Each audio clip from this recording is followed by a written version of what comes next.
баярлалаа. За салсны дараа тусдаа амьдрахаар эцэг их хүүхдэд уулзах хугацааг тогтооно. Тэгвэл хүүхдийн нас эцэг эхийн ажлын ачааллыг хүүхдийн сонирхлыг харгалзан үзнэ гэж байгаа. Тэгэхээр ажлын ачаалал гэдгээс илүү эцэг эхийнх нь нөгөө хүчирхийлэгч зан үйл ч юм уу те тэр одоо дадал зуршлыг нь харгалзан үздэггүй юм уу? Салсны дараа ээж аавд нь ч юм өгөө явуулчихар бүр зодож нүдээ зовоогоод ингээд хоол ундыг буруу хооллоод харшилтаа юм байдаг бол тэрийг уулгаад ингээд ирүүлээ гэдэг кейс амьдрал дээр зөндөл байдаг ч тийм. Тэгэхээр манайх энэ гэр бүлийн салсны дараах интервенц гэдэг асуудал дээр ер нь энэ хууль энэ одоо харилцаа ямар ахиц твшил гаргахгүй. Салсны дараа ер нь бол салалт чинь хүчирхийллээс л болж салж байгаа шүү дээ. Ямар нэгэн төрлийн хүчирхийллээс. За салалтын үед өмнө ба дараа хүчирхийллийн нөхцөл байдал бүр хүндэрдэг. Тэр үед хүүхдийн сэтгэл санаа хохирол бүр их нэмэгддэг. Энэ дээр ямар нэгэн байдлаар ямар бодлого ахиц байгааг харуулж ярмаар байна. Хоёрдугаарт нь гэр бүл бол зөвхөн эхнэр нөхөр хүүхд гурвын одоо харилцаач бас биш л те. Энэ дотор ч ахмад настай хүмүүс байгаа. Гэр бүл доторх өөрөө бие дан өөрийгөө асрах чадваргүй ахмад настай хүмүүсийн буюу харгалзан дэмжигч гэж энэ хуулийн дээр орсон энэ хүмүүсийн нөхцөл байдлын үнэлгээ хин хийх вэ? Одоо байгаа хуулийг харахаар гэр бүлийн шинжээч нь гэр бүлийн нөхцөл байдлын үнэлгээ хийн гэж энэ хүүхдийн эрсдлийн үнэлгээ хийн гэж байгаа. За тэгвэл 3 дахь бүлэг хүмүүс болох тэр асран хамгаалалт шаардж байгаа хүмүүсийн асуудлыг хэн одоо үнэлэх юм? Хохирогч гэдэг та бүхэн ямар ойлголтуудыг ярьж байгаа. Тэр болгон дээрээ энэ шинжээч нөхцөл байдлын үнэлгээ хийж хохирлыг барагдуулах уу?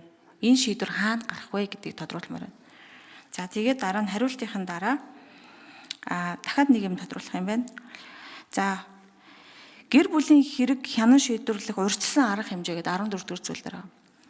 Хэрвээ одоо тухайн тохиолдол хүчирхийлэл асуудал боллоо гэхэд хохирогч гэр бүлийн нөгөө өмчн хиний нэр дээр байгаагаас хамаарат явж айгүй бол хохирогч одоо гэрээсээ хол явах хэрэгтэй болдог. Тэгэхээр хохирж байгаа хүнийг хамгаалахгүй бол яг үүндээ хүчирхийлэгчээсээ холдох ямар ч орон зай байдаггүй байхгүй юу? Явах газар байхгүй. Өмчлөгч нь магадгүй хүчирхийлэгч өөрөө байж болно. Тэр үед энэ асуудлыг яаж шийдэх вэ? За ийм асуултууд. Бям зөвтгшөө хариулна. Тэгэхээр гэр бүлийн хүчирхийллийн хохирогчийг бас урд нь хамгаалах тийм эрх зүйн орчин байдаггүй. Очих газар орон гэр байхгүй болохоор арга барахаараа хэд хоног муудалцаад аав ээж дээр эсвэл ах トゥ нар дээр найз дээр нөхөд дээр очиж хэд хончол дээр одоо аргагүй эрхэнд буцаад гэртээ очдог дахиад хүчирхийлүүлдэг ийм одоо бас байдаг бас байсан. Тэгээ түрүүн би хэлсэн 2016 онд хууль зүйн дотоод хэргийн сайд байхдаа гэр бүлийн хүчирхийлэлтэй тэмцэх тухай хуулийг их хурлаар оруулж батлуулж за гэр бүлийн хүчирхийллийг гэмт хэрэг тооцдог болсон. Гэмт хэрэг тооцдог болсон. Үүнийг дагаад одоо эрс гэр бүлийн хүчирхийлэл буурсан. Нөгөө одоо хүчирхийлдэг нөхөр гэмт хэрэгтэн болохгүй тулд. За мөн одоо гэмт хэргийг одоо гэр бүлийн хүчирхийлэл үлдэж байгаа гэмт хэргийг хараад үзээд мэдээд сонсоод ярьдаггүй хэлдэггүй мэдээлдэггүй иргэнд одоо тийм үү хариуцлага тооцдог болсон. Ирэмийн хооронд илжиг үүж ороод гэдэг одоо хууч монголчууд бол уламжлалаараа ярьшиг авгаа нөхөр хоорондоо муудалж хол явъя холдоо явчихдаг байсан бол одоо заавал мэдээлэх үүрэгтэй болж ингээ үндсэндээ гэр бүлийн хүчирхийлэл бас буурахад тодорхой зохицуултыг оруулж өгсөн. Сая одоо таны асууж байгаа хохирогчдыг яах вэ гэж. Энэ гэр бүлийн одоо хүчирхийлэлд өртөгчдийг хамгаалах байртай болсон. 21 аймаг Улаанбаатарын дүүргүүд одоо бас энэ гэр бүлийн хүчирхийлэлд өртсөн одоо хүүхэд эмэгтэйчүүд очоод байрлах одоо бас тийм үү. Ийм одоо байртай болгосон. За энэ одоо бодлогуудын үр дүнд үндсэндээ саяны одоо хэлж байгаа гэр бүлийн хүчирхийлэлд өртөгчтэй асуудлыг шийдэх ёстой юм бололцоо. Эрс багассан. Гэхдээ бол байгаад байгаа. Тийм болохоор одоо бас энэ асуудал дээр энэ хуулиар дахиад одоо процессжуулж шүүхтэр таны ярьж байгаа асуудлыг бас шийдэх асуудал нэмж орж байгаа. Тэгээд энэ тусдаа амьдарч байгаа эцэг одоо их хүүхдтэй уулзах хугацааг тогтоох.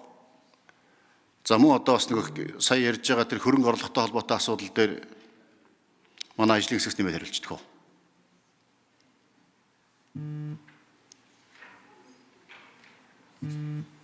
За ажлын хэсэг нэмж хариулъя. Мегмар дарга. За гэр бүлийн салсны дараах одоо хүчирхийлэлтэй холбоотой нөхцөл байдлын үнэлгээтэй холбоотой зохицуулалтын талаар Саранчул өнгөрсөн асуулаа. Энэ гэр бүлийн одоо хүчирхийлэлтэй тэмцэх тухай хууль болон одоо хүүхд хамгааллын тухай хууль энтрээр бол нийгмийн ажилтан буюу одоо баг хороо сум дүүрэгт бол энэ хамтарсан багууд за мөн хууль зүйн хороо энтертэй ингээд ажилдаг болсон. Энэ хүрээндээ бол одоо гэр бүлийн орчинд үсэж байгаа гэр бүлийн одоо нөхцөл байдлыг бол энэ хамтарсан багийн хүрээндээ бол энэ асуудалтай бол хяналтаа тавиад явах юм. Тэгэхээр хэрвээ энэ дээр одоо эрсдэл дүнлэгээ яагаад нөхцөл байдлын шинжилгээг нь хийгээд энэ гэр бүлд одоо энэ одоо хүүхд өсөж боожход хүндрэлтэй байна гэж үзэх юм бол асран хамгаалалт харгалзан дэмжлэгийн асуудлыг одоо шүүхэд тавиад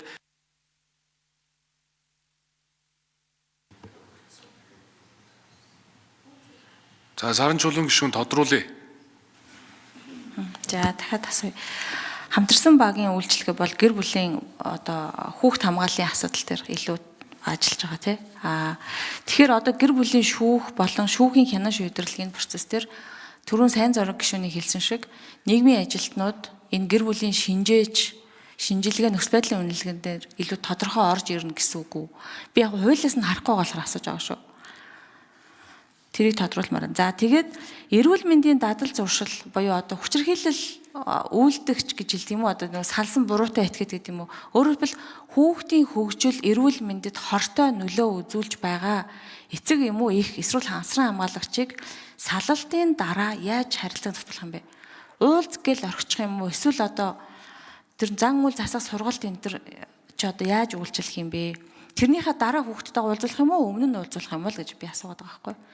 Засагчч хүүхд Ажлын хэсэг 4-р микрофон. за энэ төрөвний гэр бүлийн хууль дээр бас байгаа маа. Энэ нөгөө асран хамгаалалт харгалзан дэмжлэх асуудлыг одоо өөрчлөлттэй холбоотой сум дүүрэг баг хорооны засаг даргын одоо эрх хэмжээн дээр бол заагаад өгсөн.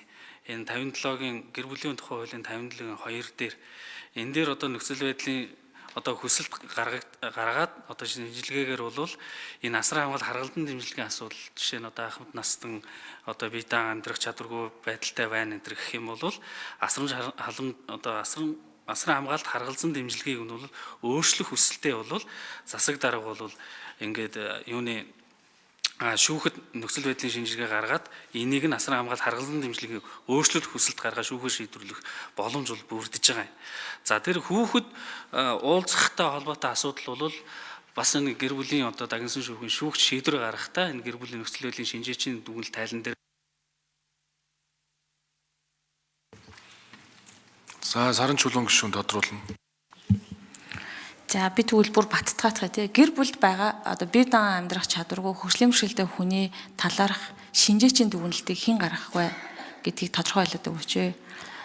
За хоёрт нь засаг дарга тэр дүгнэлтээ гаргаж иж засаг дарга нар оролцож иж одоо арга хэмжээ аавна гэхэлэр энэ хэр процесс шаардах вэ?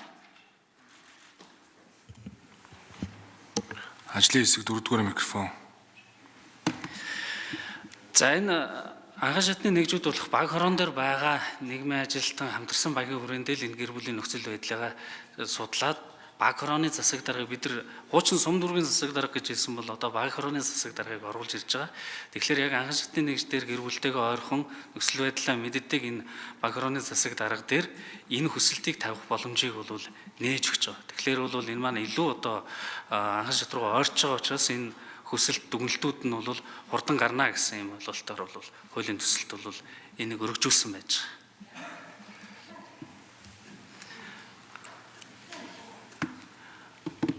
байгаа. Цаг бол тэр хамтарсан багийн одоо нөхцөл байдлын шинжилгээнээс л хамаарна шүү дээ.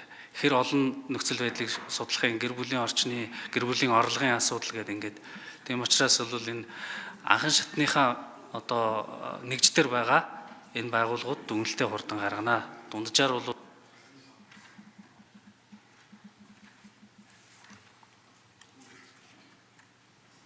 За нэмэлт 2 тодруулсан. Хүрэлбаатрын Баасан жаргал гишүүн асуулсан.